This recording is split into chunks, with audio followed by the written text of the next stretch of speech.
Oi, amigos do canal Paz e Bem, da Pós TV 247. Eu sou Maurício Andolini e esse é o programa Semeando Espiritualidades, Diálogo e Crítica. Hoje a Dora Encontro não está aqui, mas tem o meu grande amigo que eu convidei para participar desse episódio do programa, que é o Renato Machado, que é especialista em ensino religioso, que é professor de teologia, que é professor de formação de professores nessa área e que tem uma relação muito profunda com a cultura pop, e a gente vai falar hoje exatamente sobre isso, a relação entre espiritualidade e cultura pop. E aí, Renato, tudo bem? Tudo bom, tudo bom. Que legal, Maurício, te encontrar e obrigado pelo convite para participar aqui do Paz e Bem. É isso aí. Bom, o Renato, eu queria dar esse recado já aqui desde o começo. O Renato tem uma Uhum. página do Instagram maravilhosa, que é uma revista eletrônica. Ele faz vídeos todos os dias sobre temas diferentes, sempre temas, quer dizer, a maior parte dos vídeos são sobre temas relacionados à cultura pop, sempre trazendo um aprofundamento, um olhar interessante. Então, a gente vai deixar o link do Instagram dele aí na descrição do vídeo para vocês conhecerem, acompanharem. É muito bacana mesmo. Obrigado, apareçam lá. É isso Vai ser aí. legal receber vocês. Bom, Renato, então, para começar esse nosso papo, eu acho que seria interessante você contar um pouco como que nasceu essa coisa tua de ligar a cultura pop com assuntos da teologia, assuntos da pedagogia, né? Como que isso veio? Tá bom, tá bom. Eu fiquei pensando um pouco nessa coisa de trajetória nesse ano 2020, que é um ano fora do normal para todo mundo. Eu estou fazendo exatamente 30 anos de magistério, de profissão Hum, docente. Então, eu me tornei professor em 1990, logo após eu terminar o curso de magistério. Então, eu venho desse lugar, né? Eu venho do curso técnico, magistério. Logo depois disso, eu já comecei a exercer a profissão. O magistério, naquele tempo, ele habilitava já para que a gente fosse titular. é verdade. Inclusive, eu tive muitas colegas que eram professoras, estavam ali dando aula há 10, 20 anos, apenas com magistério, não tinha ensino Sim, superior naquela época, né? é. Depois com a lei 9394 isso mudou, hoje o magistério não habilita mais, né? Então hoje a Uhum. pedagogia habilita para a formação que o magistério dava. Depois eu fui para a pedagogia, foi um caminho meio natural, mas nesse meio tempo eu sou convidado para ser professor de ensino religioso numa escola de Porto Alegre. Eu sou de Viamão, que é a região metropolitana de Porto Alegre, Rio Grande do Sul. Então eu acabei caindo de paraquedas no ensino médio de uma escola, numa época em que eu acho que o meu aluno mais velho do ensino médio era 2 anos mais novo do que eu, né? Então, É, não, muito bom. foi engraçado porque logo que começou a coisa das redes sociais, lá no Orkut ainda encontrei alguns alunos, entrei em contato com ele, fulano, tu estudou no Assunção, certo? Foi meu colega, eu disse, não, fui teu professor. É verdade. É, Então eu fui dar ensino religioso, e o ensino religioso ele tem uma peculiaridade ainda hoje no país, que é assim, a gente não tem uma formação específica. não tem, não tem. Né? Nós temos alguns cursos reconhecidos localmente, enfim. Ciências da religião, elas estão começando agora Sim. a fazer uma caminhada no país. Creio que seja esse o caminho para a formação do professor de ensino religioso. Mas como é que eu me tornei professor de ensino religioso? Por causa da minha atuação na paróquia com grupos de jovens. Então, eu fui dar aula de ensino religioso. São coisas completamente diferentes, né? Então, Sim. né? É. E aí, então, buscando formação para eu aprimorar o que eu fazia, né? E aí, como professor de ensino religioso, foram 20 anos trabalhando com Hum. vários níveis, né, como professor de ensino religioso. Eu fui buscando cursos de extensão, principalmente junto à antiga AEC, Associação de Educação Católica, que aqui no Rio Grande do Sul era muito forte, então nós fazíamos muitos cursos nessa área de extensão para ensino religioso. Depois eu me tornei um professor, um formador também na AEC. Enfim, foi um período bastante fértil, assim, de encontros, de troca de ideias, exatamente quando o ensino religioso se tornava interconfessional, Uhum.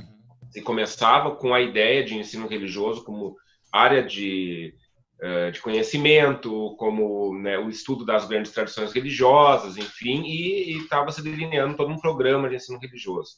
Se a gente lembrar lá na 9394, né, teve duas redações do artigo sobre ensino religioso, né? A primeira era um desastre, que falava sim, o Estado não pagaria o professor de ensino religioso, que tinha que ter um professor de ensino religioso para cada confissão religiosa dentro da escola.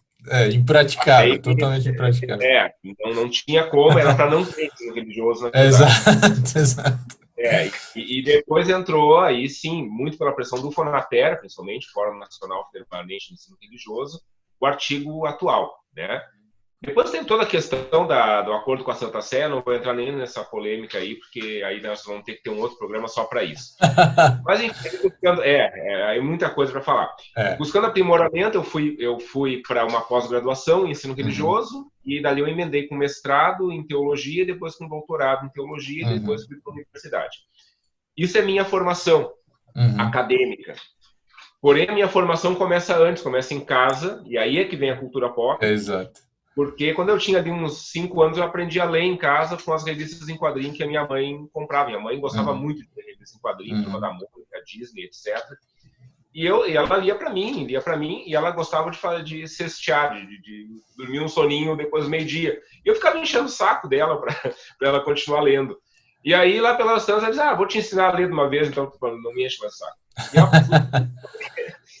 Enfim, aí virou um hábito, os quadrinhos junto com isso. Aquela época, anos 80, a gente é cria da televisão, né? Totalmente. Então, tardes e tardes assistindo a Rede Manchete, com todos os desenhos animados, seriado do Batman, Ultra Seven, Ultraman, Spectreman, a gente Super Amigos no domingo, Thundercats, isso. E o que é isso? Isso vai formando na gente uma narrativa de imaginário. Sim. Que a gente vai levando, vai dando uma visão de mundo, né? Depois na adolescência, muita coisa também da música, fui muito ligado ao movimento punk, então, e aí naquela época também os quadrinhos eram de ferro, né? E aí eu estava lendo muito quadrinho de super-herói, então principalmente a obra do Frank Miller, né? Ele me impactou bastante. E quando eu me torno professor, inicialmente eu vou numa dicotomia, tipo assim, quadrinhos é passatempo e aqui eu tenho que falar sério. Que é um senso comum isso, né? Exatamente. E aos poucos eu fui me dando conta, né, de que, bom, meus alunos liam quadrinhos também, tanto quanto eu lia. E aí, de papo com os alunos, de vez em quando e tal, eu começo a integrar as coisas, no ensino religioso principalmente. E aí, claro, aí me cai a ficha quando eu me dou conta que já antes de eu ter alguma formação mais acadêmica, eu já era conhecedor de alguns conceitos que o ensino religioso tratava a partir dos quadrinhos. Sim. Eu sempre gosto de citar o exemplo de que eu conheci a Divina Comédia do Dante Alighieri numa história dos X-Men. Estava lá, e aí... e outra coisa, né? A gente que depois vai para essa seara mais da pesquisa, da coisa da gente aprender a formatar um texto, fazer nota de rodapé e tal. As revistas em quadrinhos já tinham nota de rodapé. Sim. A gente já tinha ali, inclusive as da Ebal era com numeração, era como se fosse um artigo mesmo. As da Abril era um asterisco que eles botavam, daí tinha uma notinha explicando embaixo, né, e tal. Então, eu fui tomando contato sem me dar conta com questões culturais mais complexas a partir dos quadrinhos, principalmente. E aí, bom, quando eu resolvi dar o passo, estava dada a coisa, né? Bom, e aí depois, assim, no doutorado, vou pular lá para o doutorado em teologia, aí eu faço a minha tese sobre um seriado que gosto muito, que é o Dr. House. Então eu fiz a minha tese sobre a experiência religiosa na atualidade a partir do seriado do Dr. House. E lá a gente... foi uma experiência, eu sempre digo assim, foi a melhor desculpa que eu arranjei para comprar o box de DVD, né? Material de base, eu preciso assistir isso aqui. Sim, claro, pesquisa. Pesquisa, né? Os colegas diziam, a CAPES está te pagando aí para te ficar assistindo o House. Exatamente. Fazer o quê? Mas tem gente que não paga para ler revista em quadrinho, porque daí tinha pessoal que pesquisando no quadrinho. Sim. E aí depois, como professor universitário, então, aí também a gente começou a engatar algumas pesquisas mais formais na área de cultura pop, fizemos alguns eventos, os quadrinheiros participaram a gente também. Participou, verdade. Muito voltado, e aí sim, a gente procurou trabalhar com a questão dos cultura pop como formação de professores. Sim. E aí, claro, né, recentemente a gente olha aí todo um quadro onde isso aí hoje se torna cada vez mais algo que está aí, está dado. É só a gente olhar um exemplo recente, o Pantera Negra, quanto que a gente teve discussões, inserções a respeito, por exemplo, de toda a cultura afro a partir do filme. Sim. Ações também. Sim. Então essas coisas agora, elas vieram integradas, fazem parte de mim e isso aí eu não tenho muito como desvincular uma coisa da outra. Então, essa é minha identidade docente, posso dizer assim. E assim, sim. E é interessante que, quer dizer, como que isso também aproxima, né, os jovens de temas mais complexos, com mais profundidade, né? Porque é isso, a gente, é o que você relatou um pouco, né? A experiência com a cultura pop, ela é irrefletida, né? Principalmente porque ela começa na infância e a gente vai se deixando permear por isso tudo, por essas narrativas, essas linguagens, tal, sem muito entender o que é aquilo, de fato, né?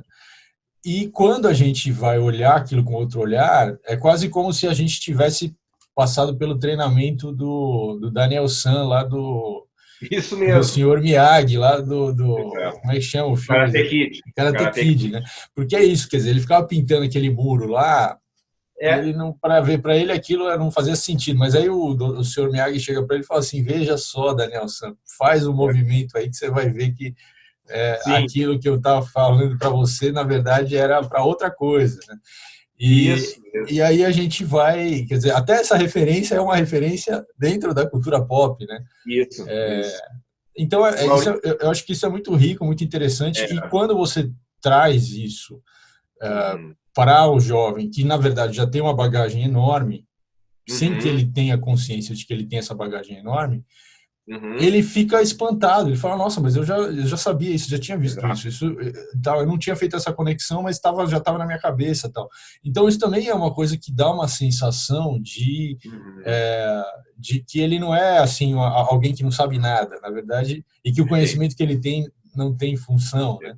Então isso também tem esse papel e aí me ocorrem duas coisas assim importantes de que o que é a leitura de uma revista em quadrinhos, assistir um seriado, assistir um filme? É fruição artística. Sim. Por mais que isso esteja dentro de uma indústria milionária de entretenimento, beleza. Mas é a fruição artística, né? Quer dizer, tu tem alguém ali, uma história em quadrinhos, alguém que produziu a ilustração, que pensou o roteiro, e aquela obra está ali na tua mão, a preço acessível. Era mais acessível quando eu era adolescente. Hoje é verdade, era mesmo. Mas está ali na tua mão uma obra de fruição. Quer dizer, tu não está lendo para estudar para uma prova. Tu está lendo. Tu está a fim de ler. Né? Tu não vai assistir lá o Vingadores Ultimato porque, né, para preparar a aula de ensino religioso. Tu vai porque tem que ver aquele filme. É fruição. E aí vem o papel da educação, né? Eu acredito muito que a educação ela vai acontecendo, o processo de aprendizagem, principalmente, vai acontecendo quando a gente começa a tornar estranho aquilo que é familiar. Sim. E não o contrário. Quando a gente torna familiar o que é estranho, a gente está num processo de adestramento. Né? Muito a formulazinha para ele guardar um conceito que não tem nada a ver com a vida dele, mas daí tu cria uma musiquinha para ele decorar, que é muito que se faz ou fazia em cursinho até pouco tempo atrás. Sim. Vamos decorar aqui o aminoácido com essa musiquinha. Não, cara, eu quero saber o que o aminoácido tem a ver comigo, né? Então, o processo de aprendizagem se dá quando tu começa a estranhar aquilo que tu tem familiaridade, quando tu começa a ver com outros olhos. E isso é mediação cultural. E esse é o papel do professor. É pegar e juntar o quebra-cabeça, é montar o quadro, dizer, isso aqui faz parte disso. Essa história que tu leu, ela foi escrita desse jeito, desenhada desse jeito, por causa desses fatores que estão ao redor dessa história, porque, assim, essa história está inserida na realidade. Sim. Né? Quer dizer, ninguém está lá no limbo fazendo história em quadrinhos ou produzindo um filme e, de repente, solta aqui na Terra. Não, isso aí é o artista, os artistas que fazem isso, eles estão recebendo influências, ainda mais quem trabalha com arte. Né? O artista, o método do artista é essa coisa de agir meio como uma esponja. Exatamente. Né? Ele vai absorvendo. Exatamente. Então, isso para o aluno também é importante para ele se dar conta desse processo nele mesmo. Sim. Quanto que ele também, como é que ele lida com as questões da realidade? Como é que elas passam por ele, como é que ele expressa o que está sentindo a partir dali. E quantos alunos, quantos adolescentes a gente conhece que estão lá daqui a pouco rabiscando as suas próprias histórias em Sem quadrinhos, seus dúvida, sem desenhos, dúvida. suas poesias. Enfim, isso é uma forma de lidar com a realidade. Então, isso é libertador, né? É o aluno ali, o adolescente, o jovem se dando conta de, pá, isso aqui tem validade. Tem alguma coisa em minhas mãos já e eu posso usar isso aqui, eu posso ter isso aqui como algo para seguir adiante. Mas esse caminho que você estava falando da mediação cultural, que é um conceito bastante profundo, né? Você chegou nele, porque você estava falando da sua trajetória e tal, né? Então, Sim. Obviamente também você foi chegando a essa conclusão ao longo, né? Dos seus Sim. estudos e tal. Sim. Quando que você chegou nesse formato? Porque até um determinado momento era uma intuição e depois passou a ser uma clareza. Um método mesmo. Eu digo assim, primeiro que o termo mediação cultural, eu utilizo muito ele por conta do que eu ouvi de um professor que eu tive que falava muito nisso, mas procurando o termo para aplicar nisso, eu não tenho encontrado nada. Então é algo que está na hora de escrever sobre. Precisa sedimentar isso. Exatamente.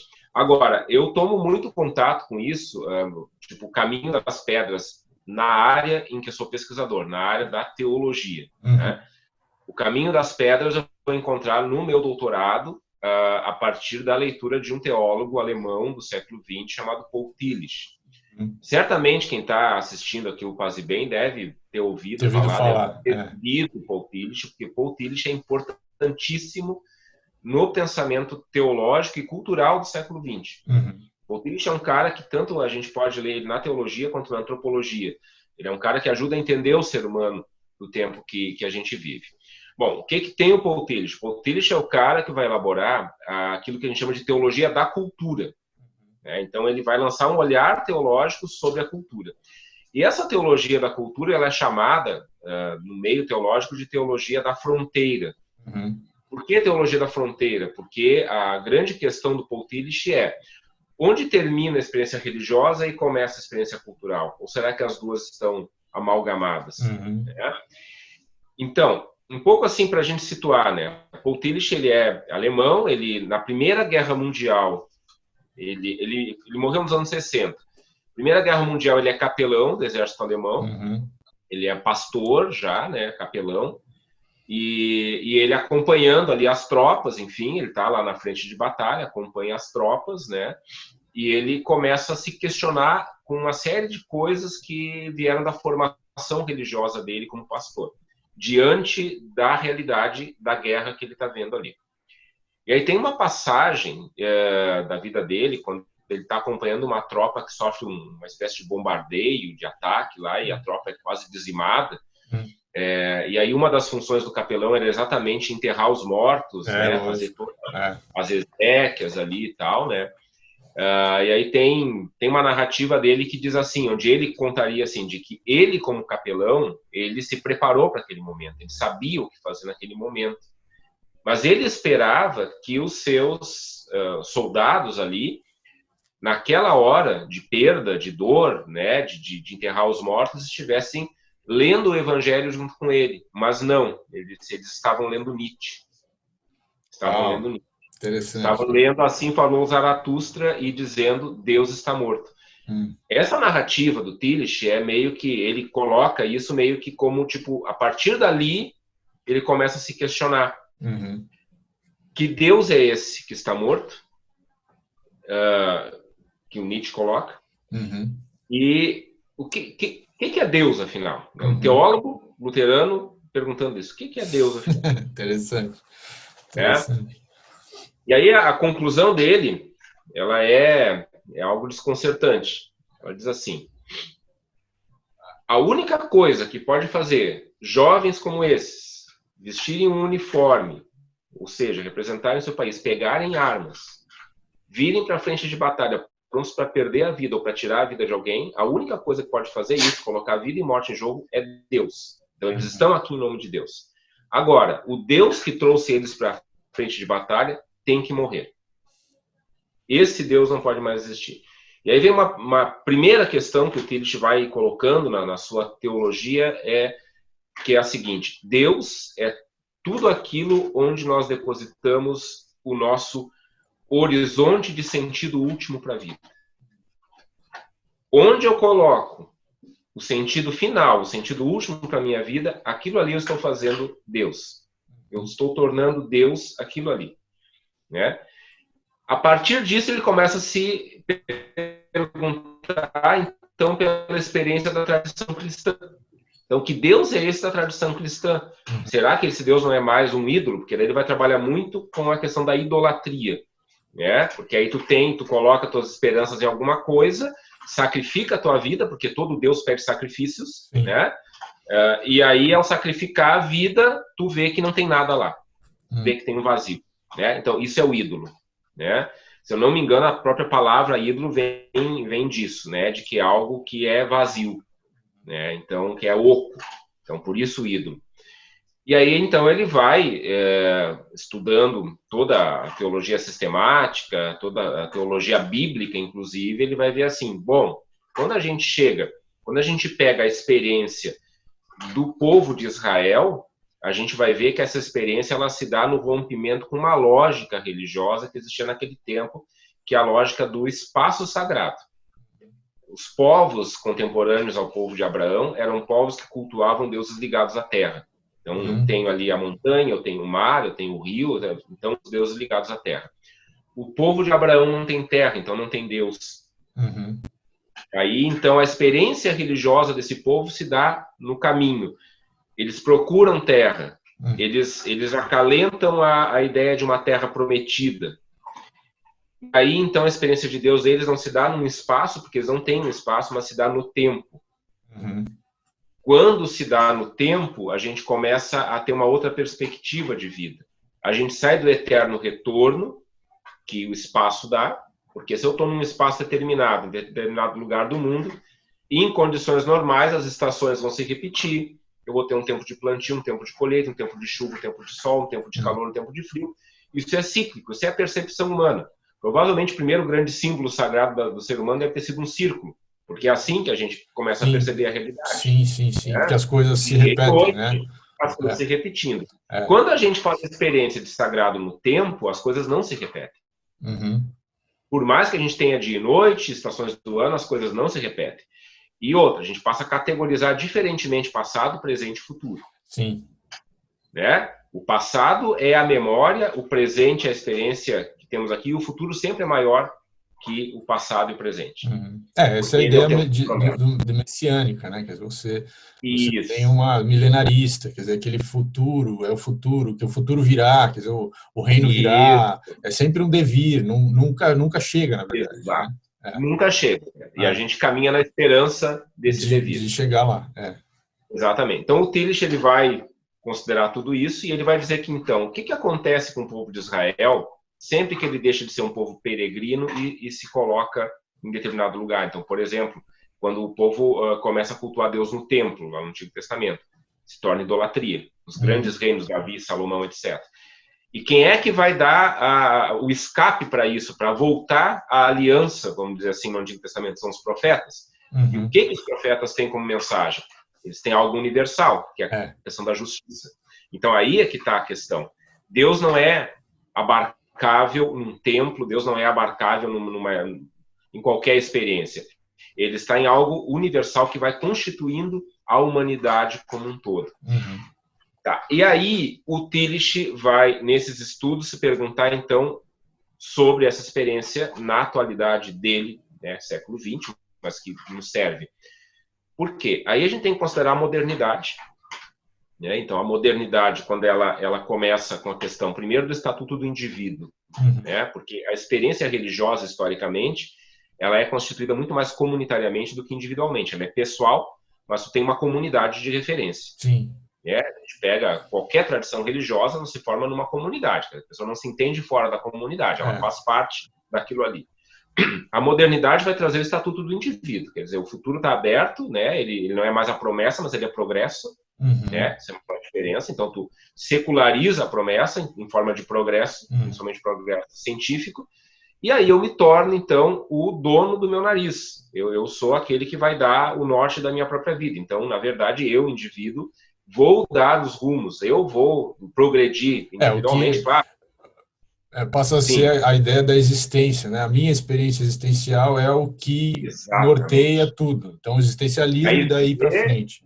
como a gente está chegando no existencialismo, né, que os soldados da tropa dele estavam lendo lá em Estavam Nietzsche. lendo, exatamente.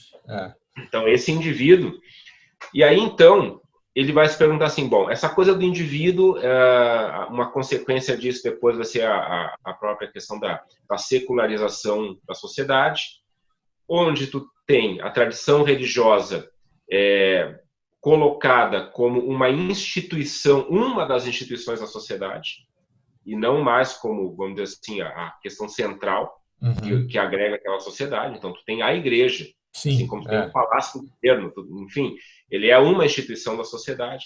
E aí eles perguntam onde é que foi parar, então, a religião nesses tempos que a gente vive. E aí ele tem uma reflexão muito bonita sobre isso. Ele diz assim, bom, a religião foi procurar abrigo em vários lugares.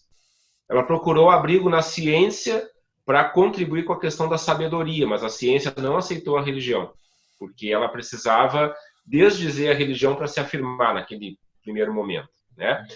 Ela foi procurar abrigo na moral para contribuir com a questão da ética que vem da sabedoria, né, das tradições religiosas, mas a moral capturou a religião e transformou ela em moralismo.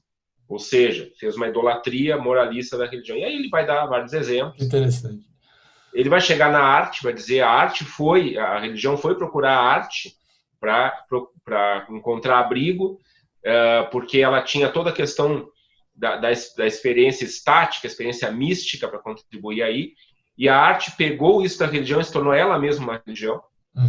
E aí ele vai dizer assim, no fim das contas a religião se deu conta que não precisava de nenhum abrigo, de nenhuma dessas dimensões, porque, na verdade, e aí é que está o grande ponto da teologia da cultura, a religião, a experiência religiosa, é a dimensão de profundidade de todas essas experiências.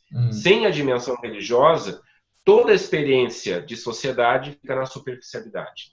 Então, no fundo da política tem uma experiência religiosa. No fundo da estética tem uma experiência religiosa.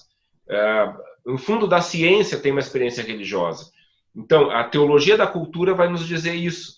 Lá nas profundezas da cultura se encontra a religião. E a religião é como tipo o núcleo da Terra. Ela é essa bola de fogo. Né? Isso é uma acepção minha, isso não está escrito pelo Nietzsche. Mas esse núcleo quente que vai alimentando, que vai fazendo que a cultura viva.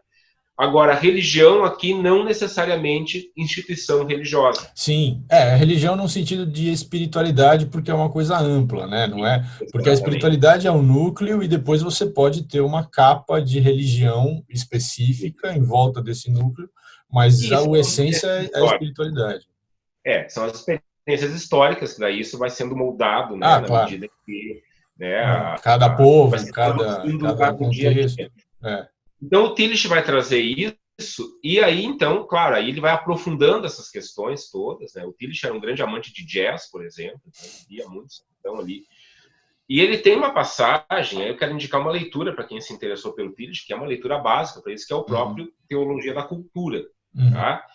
Esse aqui é um livro que é um apanhado de palestras do Tillich, de artigos do Tillich sobre isso, e tem um chamado, que é o capítulo 6, Protestantismo e Estilo Artístico. E aí tem uma tese do Tillich que é central para entender toda essa questão da cultura pop, por exemplo, de qualquer acepção cultural na ligação com a religião. Que ele vai dizer assim, eu vou ler aqui rapidinho, ele diz assim, a Guernica de Picasso é um quadro protestante. É um quadro protestante. Naturalmente, essa afirmação precisa ser qualificada, pois não se trata de resposta, mas do radicalismo da questão protestante presente nessa obra-prima. E aí ele vai dizer que nesse capítulo ele vai examinar o tema. E ele vai dizer por que a Guernica é um quadro protestante? Porque Picasso pintou ali a culpa, a ansiedade e o desespero. A Guernica é o quadro da destruição, né, de uma cidade pela guerra, enfim. Então ali tem a culpa, a ansiedade e o desespero. Culpa, ansiedade e desespero são o estado humano segundo a teologia protestante, porque o estado humano é o estado de pecado. E aí, por ser um estado de pecado, é um estado de abertura à graça. Eu sei que eu, humano, Por contraste, não consigo. né? Exatamente. Então, eu estou aberto à graça. E essa abertura à graça é que vai fazer a experiência religiosa acontecer. E aí ele vai dizer o seguinte, nesse capítulo, que é exatamente esse ethos protestante que vai marcar as artes visuais do século XX. Por mais que existam estilos diferentes de artes visuais, e ele está falando de artes visuais, olha só, é exatamente esse retrato do ser humano que vai marcar as artes visuais. Vamos pular da Guernica, não precisamos desenvolver isso agora, mas vejam como isso é verdade olhando o Coringa, por exemplo. Coringa é esse ser humano desesperado, é esse ser humano do vazio, da ansiedade. Ali está o ser humano na visão protestante. Você vê, é interessante, porque mesmo que a gente olhe, ele está olhando de forma lá de cima, né, para a obra, né, no caso a Guernica, mas se você for olhar de perto, também tem elementos assim que vão conversar. Então, porque o Picasso era um cara que ele não tinha grandes interesses políticos, na verdade, ele meio até desdenhava disso. Ele viveu num momento muito quente politicamente, mas o foco dele era a produção dele, de arte dele, a concepção que ele estava querendo estabelecer ali, ou impor, e o objetivo dele era desconstruir os cânones artísticos que tinham sido estabelecidos historicamente. Então, a questão da beleza, a questão da proporção, a questão vários assuntos, assim, ele foi desconstruindo. O cubismo é um exercício de desconstrução, então, e ele, desde lá da década de 10, ele já está produzindo coisas que são hoje consideradas obras fundamentais desse momento do modernismo e tal, né? O Guernica é um momento de ruptura da produção dele, porque ele é um cara que basicamente a obra dele é centrada na história dele mesmo, né? Então, as várias mulheres que ele teve, ele como artista, ele no estúdio pintando, ele refletindo sobre as questões estéticas. Então, era muito fechado. Quando começa a Guerra Civil Espanhola, ele começa a despertar para esse assunto da questão política, das questões do mundo, né? Porque ele praticamente vivia fora do mundo, vivia no mundo dele. Tem um momento lá que a coisa pega, que chama ele para a realidade, que é quando durante a Guerra Civil o museu onde tinham as grandes pinturas da história da produção artística espanhola fica ameaçado pela guerra. Então ele pessoalmente vai lá e ajuda a coordenar a mudança daqueles quadros para um outro lugar, para salvar as obras. E aí aquilo desperta nele também um sentido de nacionalismo e tal. E ele é convidado, antes de acontecer o bombardeio na cidade de Guernica, ele é convidado para fazer uma obra lá, porque ia ter uma feira mundial em Paris, e o pavilhão espanhol, tal, ele é convidado. Na verdade, não tinha acontecido, acontece na sequência, ele fica sabendo pelos jornais franceses que aconteceu o bombardeio, que a Guerra Civil, para quem não sabe, né, a Guerra Civil Espanhola é digamos assim, um ensaio da Segunda Guerra Mundial. As tropas de Mussolini e a artilharia aérea do Hitler que foram apoiar o Franco e esse caso Guernica especificamente é um bombardeio que acontece numa cidade que não tinha nenhuma importância estratégica, mas era só para mostrar para os espanhóis o que eles eram capazes de fazer. Eles destruíram a cidade, mataram a população da cidade, e aí aquilo faz com que ele traga elementos, inclusive do passado mítico da Espanha, como o touro, o cavalo, a pessoa que carrega a vela e tal, estão todos esses elementos no quadro, e também elementos da religiosidade, né? Então, por exemplo, o herói caído ali, ele tem um estigma na mão, que é um símbolo. Então, esses elementos todos, que eram elementos da história espanhola, que eram elementos da história espiritual espanhola, né? Ele coloca todos ali da forma que ele faz, que era a técnica dele, a desconstrução, né, estética, da desconstrução. E ele, então, ele cria uma obra emblemática em relação a esse tema que você está falando, do desespero, da ansiedade e tal. que passa a ser uma obra. Tem um documentário que chama A Grande Arte, a Grande Arte, que acho que é do Simon Schama, que é um historiador e tal, e no final ele fala, tem um episódio sobre o Guernica, e no final ele mostra que em 2003, quando o Colin Powell, que era o secretário de Segurança dos Estados Unidos, naquela época, vai anunciar que eles vão invadir o Iraque depois do 11 de setembro e tal, né? Eles estavam no prédio da ONU e eles iam dar uma conferência para a imprensa para anunciar aquilo, só que no espaço ali onde eles faziam as conferências de imprensa, só que atrás tinha uma reprodução do Guernica. E aí eles acham melhor tapar aquilo, porque veja, a Guernica original tal, está num contexto em que os ditadores estavam matando a população. Então, os maus estavam matando os bons. Naquele momento, aparentemente, é o contrário. Quer dizer, os bons, os Estados Unidos, tal, né, o Ocidente está retaliando o terrorismo dos maus.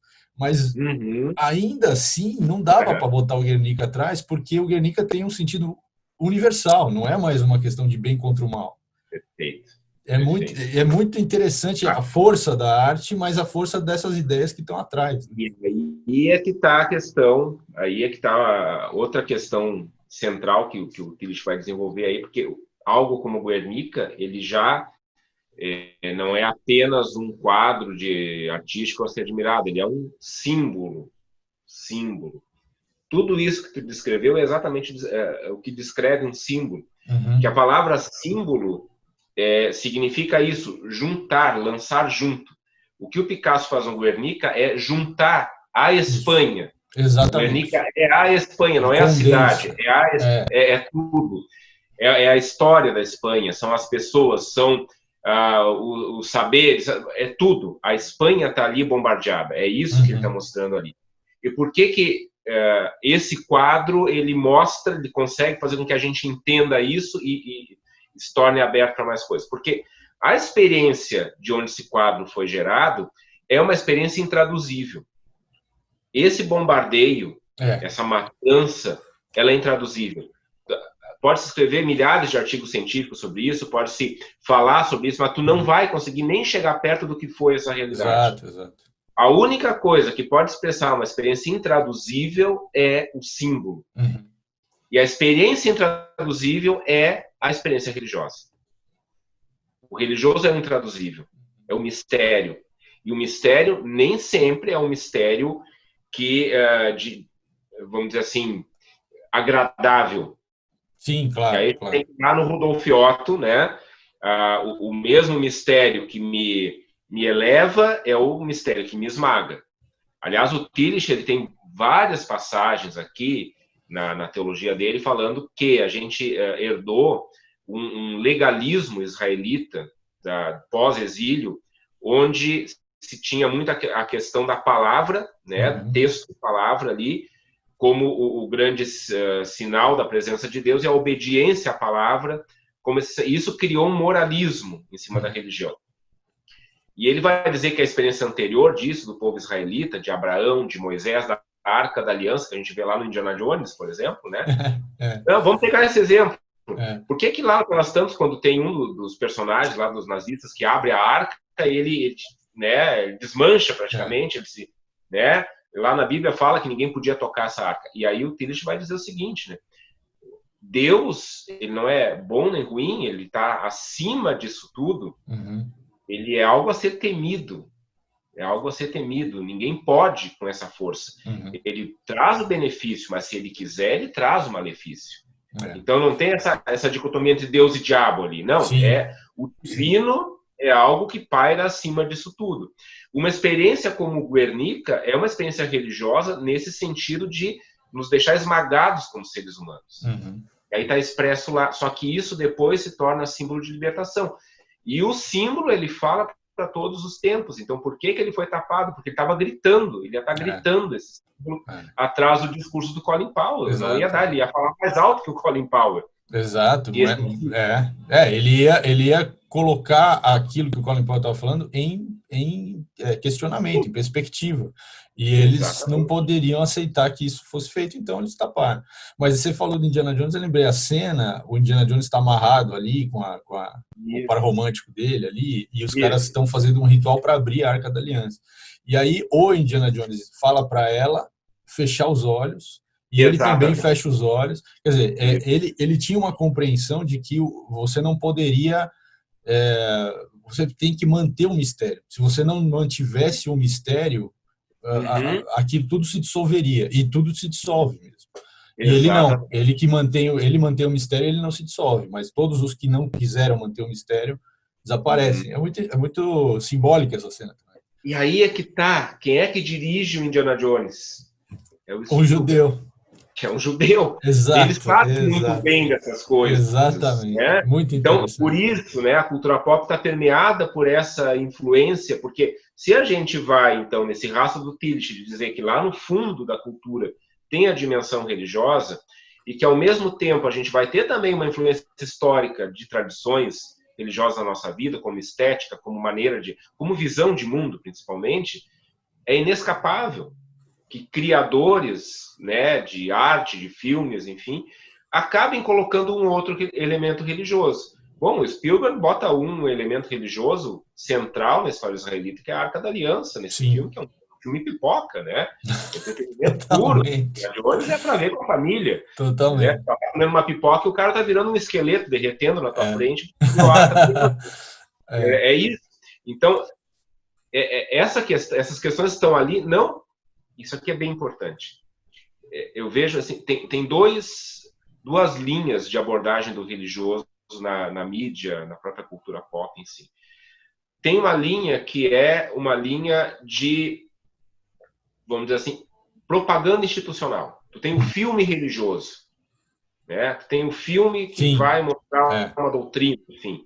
Tá? Que aí tu vai desde... Tem toda uma linhagem de filmes gospel hoje nos Estados Unidos, tá? muito forte, né? É. É bem forte isso aí. Até filmes sobre tipo, uma Paixão de Cristo e tal. Sim, sim. Pode não ser um filme para convencer alguém a ser cristão, mas é um filme que retrata a história de uma tradição religiosa. Agora, tem a questão do religioso indireto que está dentro de filmes, de quadrinhos, de coisas assim. E esse, para mim, é o que tem mais valor. Porque Uhum. ali tu vai fazendo uma leitura de que essa cultura está permeada por uma força religiosa. Esse é um termo que o Tillich vai usar. Uhum. Então, se a religião é a dimensão de profundidade da cultura, essa dimensão de profundidade ela vai interferir na cultura a partir de forças religiosas. Tu vai trazer, essas forças vão estar presentes na expressão cultural. E aí, então, tu vai ter essas coisas, né? Tipo, não é um filme sobre judaísmo, Indiana Não, Jones, mas que ele mas tem está ali, lá dentro. exato, uma forte base, né, da tradição judaica. Muito bom. Bom, e eu acho que a gente podia, a gente já está terminando, tá indo para o final do programa, mas acho que vale a pena a gente lembrar aqui e já dar um gancho para depois, próximas vezes, a gente falar mais sobre isso, do Joseph Campbell, que é o cara que sintetiza, né, tudo isso. Ele investiga várias culturas no mundo Uhum. e chega à conclusão de que existe lá digamos, um denominador comum entre todas elas, entre todas as diferentes narrativas das várias culturas, e ele estabelece ali uma jornada do herói que é a base de todas essas produções culturais, principalmente da Uhum. segunda metade do século XX até hoje. Uhum. O Campbell ele faz a pesquisa dele, ele chega numa coisa chamada monomito, Uhum. né, que é exatamente esse denominador comum das mitologias. Então é uma pesquisa sobre mitologia. Quem lê a obra do Campbell vai ver que ali tem um forte acento da psicologia junguiana, porque ele vai Sim, trabalhar muito a questão do arquétipo. Inclusive, em livros sobre psicologia junguiana, a gente encontra a jornada do herói também. Tá? sim. Então, essas questões elas conversam muito. Então, eu diria assim, na verdade, o Campbell ele tem uma contribuição muito grande, mas ele pega um aspecto, a partir de um recorte bem restrito, que é a psicologia junguiana. Bom, dito isso, o que é importante aqui nessa conversa, então, trazendo o Campbell para essa conversa com o Tillich, né? O Campbell vai lidar com o mito, né? Mito é algo que a gente talvez acostumou a pensar como as histórias dos deuses, principalmente da Grécia Antiga, ou vamos lá, dos deuses vikings, ou, né, vamos pegar aqui nossos povos originários, não tem as mitologias indígenas, etc, etc. A gente tem que se perguntar de onde vem o mito, né? E aqui o Tillich ele vai fazer uma relação entre símbolo e mito. Porque se o símbolo é a expressão da experiência religiosa, para a experiência religiosa não ser esquecida, ela tem que ser narrada. Para eu narrar a experiência religiosa, eu preciso contar uma história sobre ela. Sim. Por mais que eu não consiga descrever essa experiência. A essência dela, mas pelo menos... Exatamente. E aí, geralmente, o que se faz? Eu vou pegar esse símbolo e vou criar uma narrativa a partir do símbolo. Então, ele chega a falar que a antropomorfização do símbolo é um mito. Inclusive, aquilo e ele é corajoso ao dizer que tem muita mitologia na Bíblia, né, no texto sagrado cristão, ele vai dizer aquilo que se fala sobre Deus é mitológico, porque a gente está colocando o mistério com atribuições humanas. Deus é poderoso, Deus é piedoso, isso é coisa humana, né? Deus é muito mais do que isso. Então, eu gosto de pegar ali o Campbell olhando para isso. Bom, esse mito que ele está falando vem de alguma experiência religiosa, né? Então, quando a gente pega o mito, ali como o Campbell está retratando, a gente tem que perceber que essa jornada do herói está trabalhando a partir de uma visão de mundo que vem dessa experiência religiosa que gerou o mito. E a gente tem que se perguntar que experiência é essa. Eu sempre costumo comparar, por exemplo, a gente pegar aqui uma produção de cultura pop ocidental, seja quadrinhos, cinema e tal, que tem essa jornada do herói muito clara, e pegar alguma produção oriental, um mangá, um anime, que parte de outra referência. Seus símbolos, exatamente, é outro tipo de narrativa. E a experiência religiosa de onde saiu aquele mito é diferente. Então a gente tem que ter presente qual é a experiência religiosa, ou seja, de que visão de mundo está se partindo. Importante dizer também que tem, junto ao Campbell, mas uma produção bem mais recente, da Maureen Murdoch, que faz a jornada da heroína, né? Porque a gente tem que se dar conta de que tem o herói, e aí o Campbell vai pegar uma mitologia de uma sociedade, de um mundo muito patriarcal. Sim. Inclusive a mulher vai aparecer, ou a deusa, como ele vai chamar, em alguma certa fase da jornada do herói. Ou ela é uma recompensa para o herói, ou ela é a maternidade, a mãe que acolhe o herói quando ele está sofrendo. Ela tem um papel coadjuvante, e a Maureen Murdoch vai dizer, não, mas para aí, tem um protagonismo feminino possível aqui. Né? Então tem a mulher, a heroína faz a jornada do herói, e depois ela tem que seguir para reencontrar com a sua própria identidade feminina. E aí isso é importante, porque aí tem uma questão que a própria Maureen Murdoch coloca, que do yin e yang, né? do equilíbrio entre forças masculinas e femininas. A gente tem uma hipertrofia do masculino nas nossas narrativas. Sim. E o feminino ficou atrofiado, ficou como coadjuvante, ficou como par romântico, né? Sim. E o ponto de vista feminino ele é ignorado muitas vezes. Então tem essa contribuição. Eu acho que a gente tem no Campbell e na Maureen Murdoch uma chave de leitura. Eu acho que isso que é importante, né? E aí, assim, a gente que quer se arriscar um pouco nessa seara de integrar cultura pop, por exemplo, no ensino religioso, a gente precisa conhecer a obra, né, tanto do Campbell quanto da Murdoch, porque a chave de leitura é importante para que a gente tenha ali uma decodificação dessa sistemática religiosa nas produções de cultura pop. Porque às vezes assim, começa, não, a questão é que tem que ter uma visão do todo. E aí tu vai, inclusive, entendendo aquilo que teu aluno está trazendo. Tipo, isso aqui está falando de tal ponto, isso aqui o Campbell desenvolve e tal, né? Então, acho que é uma grande chave de leitura, assim, que contribui bastante para a gente. Sem dúvida. Bom, o nosso programa está acabando, infelizmente, mas vejam só que interessante todos esses temas e como a gente poderia pegar casos aí da cultura pop mais famosos e tal e decodificar e tal. Então, fica esse convite aí para próximos encontros para a gente fazer esses bate-papos. Estou à disposição, gostei muito da conversa aqui.